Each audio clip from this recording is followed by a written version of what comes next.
13 months. That is how long they had been watching a number that should not exist, not a person, not a place, not a weapon, a number. A budget line inside a classified spending projection for a Navy support program, finalized on a Tuesday afternoon inside a secured facility in Crystal City, Virginia. 48 hours later, that same number appeared in a foreign broker's market position on the other side of the world. The vote had not even been announced yet. Someone inside the American Defense Industrial Base had read the final draft before the ink was dry and sold what they read. The buyer was not a competitor. The buyer was a foreign adversary with the budget math in hand before the contractors who built the systems even knew the number existed. What the insider was paid, $148,000. What he handed over, $890 million in shaped contract bids. What he cost the programs he betrayed will take years to fully calculate, if it ever is. This is the story of Operation Thin Margin. It did not begin with a tip from a foreign intelligence service. It did not begin with a wiretap or a satellite intercept. It began with a junior auditor, a spreadsheet, and a file that was exactly 0.3 megabytes larger than the version of record. This is how they found him. It did not begin with a tip. It began on a Wednesday morning in early autumn, inside the financial compliance division of a mid-tier defense IT subcontractor holding a facility security clearance.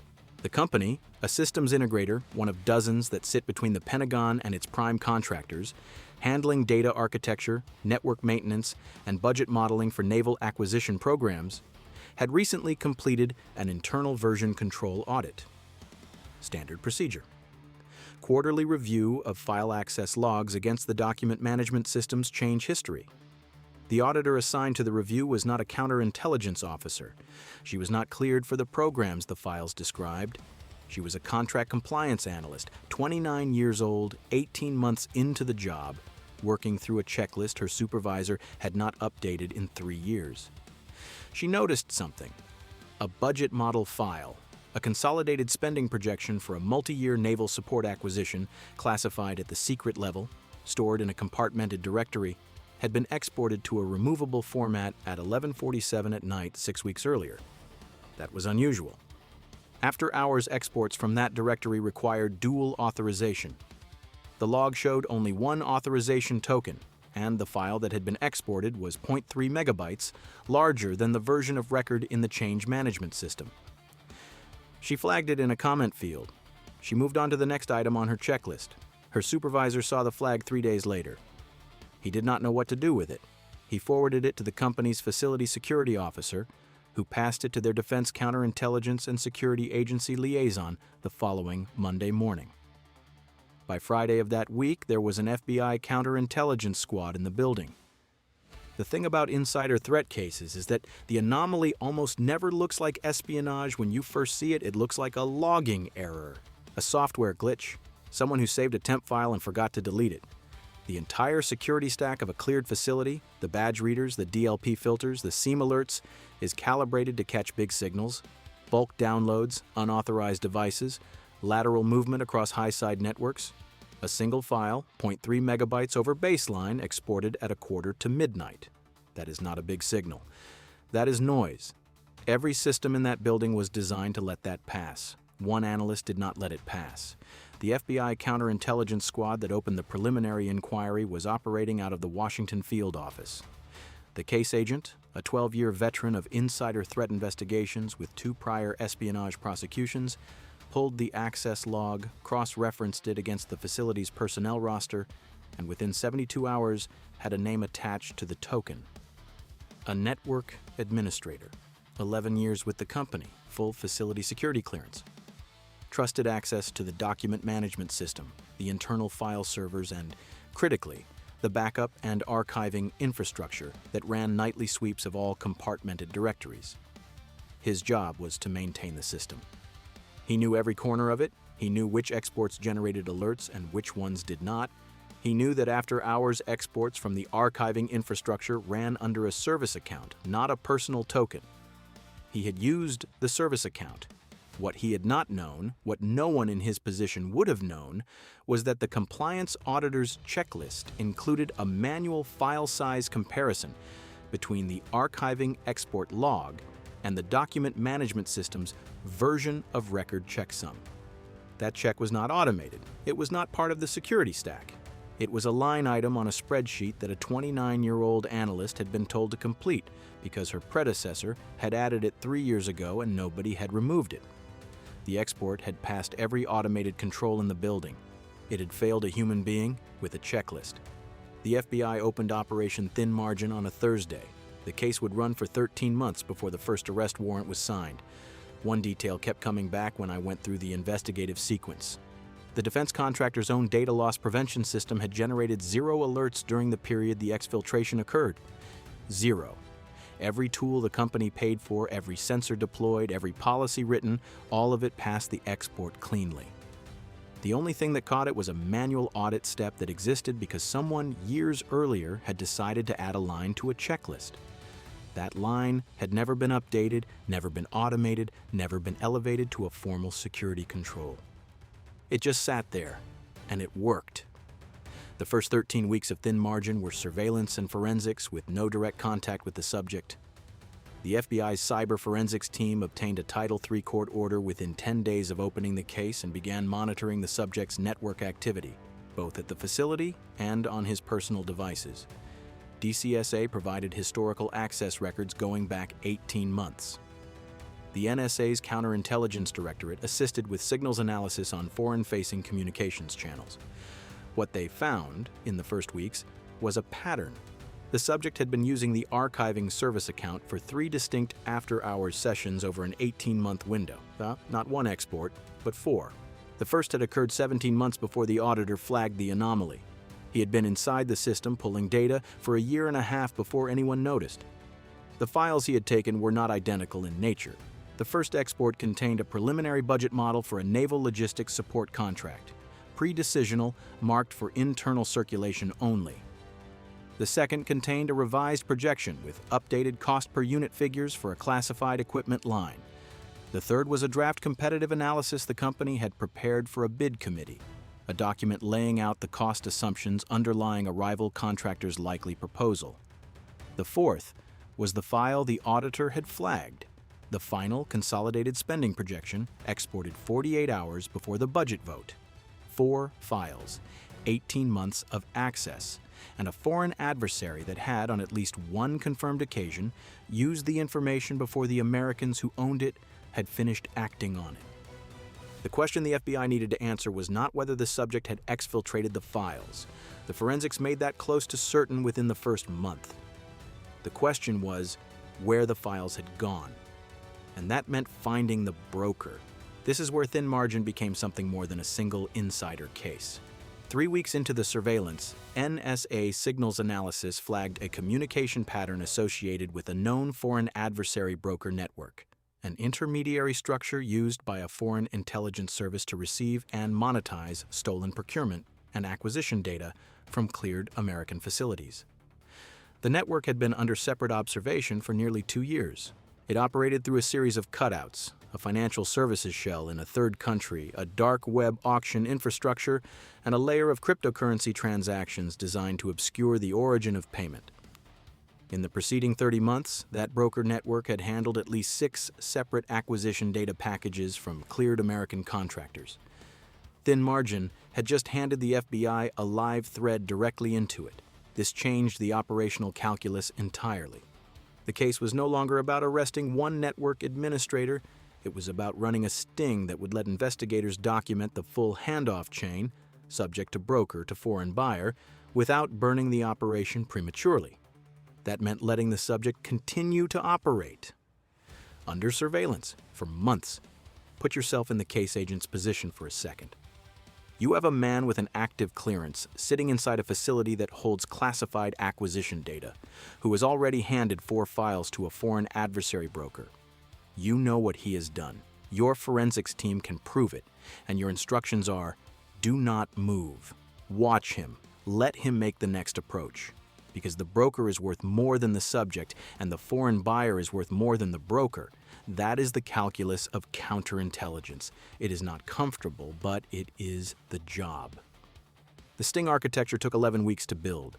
The Cyber Division's undercover unit, working in coordination with the Counterintelligence Division and the HSI Financial Crimes Team, constructed a false flag presence on the dark web auction infrastructure the broker network used to advertise acquisition data packages. The undercover operatives posed as buyers, representatives of a foreign commercial entity with access to procurement capital and a standing interest in American defense budget projections.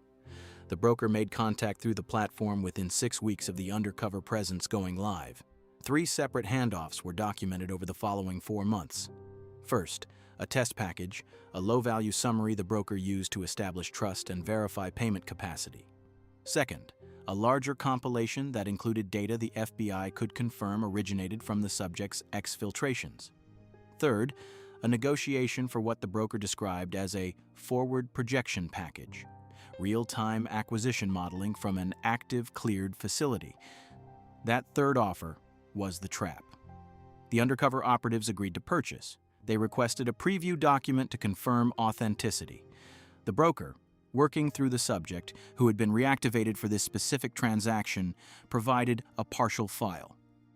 The FBI's forensic team confirmed the file had originated from the contractor's document management system within 48 hours of the broker transmitting it. The chain was complete. What strikes me about the architecture of this operation is how much patience it required, patience that runs against every instinct in law enforcement.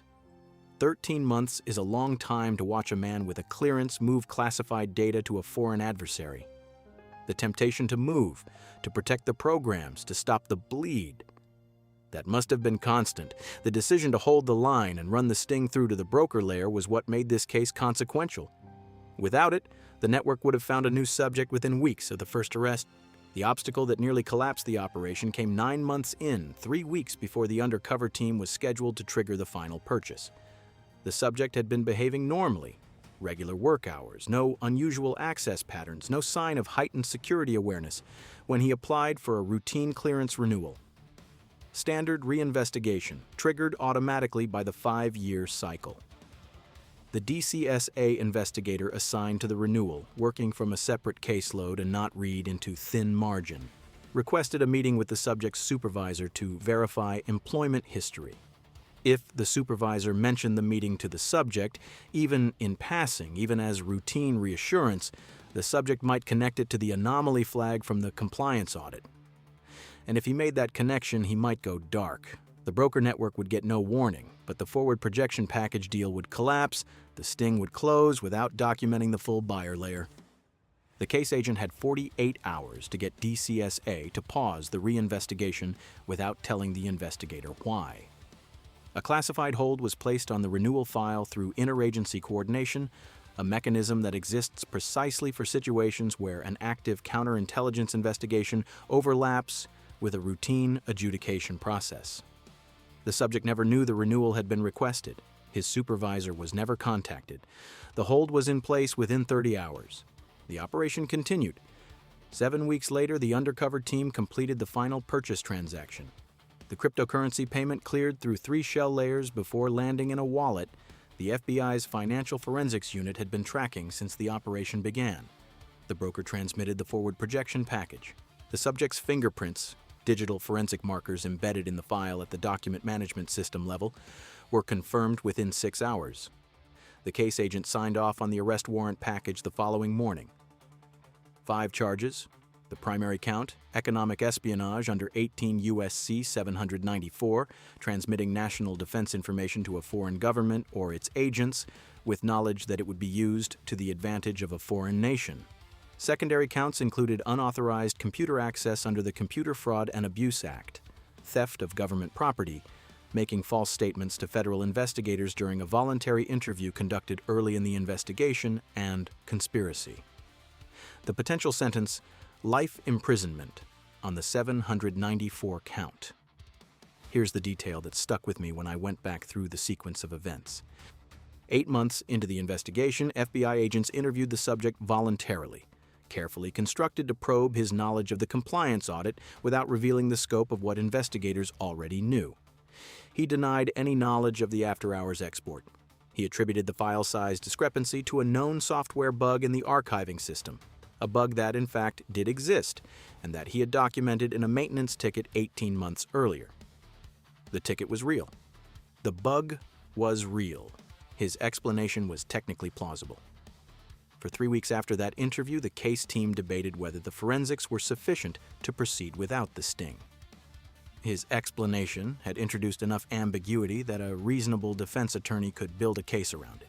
The decision to continue the undercover operation, to get the broker on record, to complete the purchase, to create a chain of evidence that could not be explained away by a software bug was, in retrospect, what made the prosecution viable. He lied in that interview, fluently, with supporting documentation he had prepared in advance 18 months before the audit when he filed that maintenance ticket. He knew the bug existed.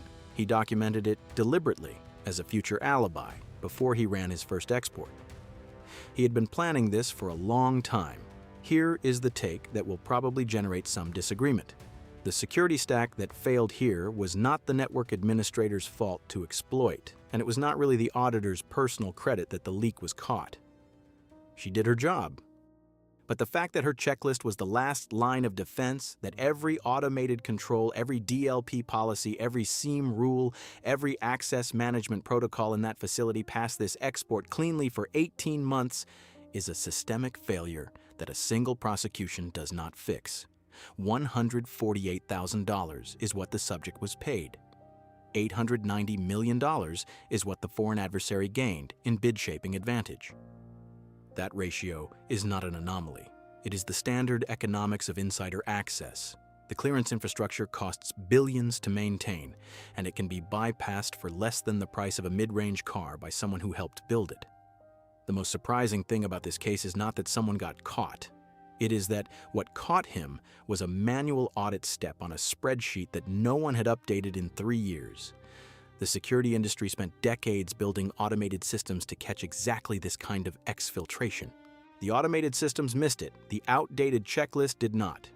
Would you have noticed the signs before it was too late? Not in the abstract. Specifically, if you were the auditor looking at a file that is 0.3 megabytes larger than the version of record with a plausible software bug explanation sitting in the maintenance log, would you flag it, or would you move to the next line on your checklist? 12:57 a.m. The raid. The arrest team was drawn from the FBI Washington Field Office's Tactical Operations Unit with DCSA counterintelligence officers attached as subject matter advisors. 4 separate warrant packages had been prepared. The subject's residence in a Northern Virginia suburb, his vehicle, a storage unit registered under a family member's name that the surveillance team had identified 3 months earlier, and, the central target, the contractor facility's server room. The server room warrant was the operational centerpiece. Forensic agents needed the physical rack that housed the archiving infrastructure, specifically the drives that would contain the service account's access logs in their native format, unaltered by any subsequent administrative action. If the subject had taken steps to clean the logs, the native drive image would show the deletion activity. Either way, the rack was evidence. At 12:57 a.m., the tactical commander transmitted a single word on the operations channel.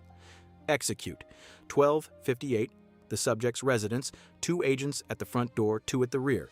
Badge access confirmation from the surveillance team outside. Subject was inside, lights off, vehicle in the driveway. The knock. Federal agents, search warrant. The door opened within 40 seconds, 1 o'clock, the storage unit. The facility security officer had provided access codes under a separate court order. The unit contained a laptop, personal, encrypted, and 3 external drives in a waterproof case. The drives were bagged and tagged at 104, 107, the contractor facility. The facility security officer was present under prior coordination. She had been read into the operation 48 hours earlier under a strict compartment that had kept her isolated from any contact with the subject. The badge access door to the server room opened. The forensic team moved to the target rack. 118. The rack was physically isolated, network connections severed, power maintained to preserve volatile memory on the active nodes. The lead forensic agent photographed each drive bay before touching anything. The encrypted drive, the one the surveillance team had identified as the probable storage medium for the raw exfiltrated files, was seated in a removable bay on the 3rd shelf. It was bagged separately. 122. The subject was in handcuffs in his living room. He had not said a word since opening the door. His attorney was called at 1:23. 11 minutes and 25 seconds from execute to all 4 locations secured. The broker was identified, but not arrested. He was operating from a jurisdiction with no extradition treaty with the United States. And the Foreign Intelligence Service that ran his network had almost certainly moved him by the time the FBI unsealed the indictment. The NSA's counterintelligence file on the broker network remained open. The foreign buyer, the entity whose market position had moved before the budget vote, was identified in the sealed intelligence annex of the case file. No charges, no extradition mechanism, no consequence beyond the loss of the access channel. The subject was the only person in custody. He faces up to life on the primary count. The 4 files he exfiltrated shaped $890 million in foreign contract bids. Those bids have already been submitted. Those contracts have already been influenced. The damage from those 4 files cannot be undone by a conviction. What stays with me about the final accounting is not the dollar figure. It is the 18 months. For a year and a half, the exfiltration was complete and undetected.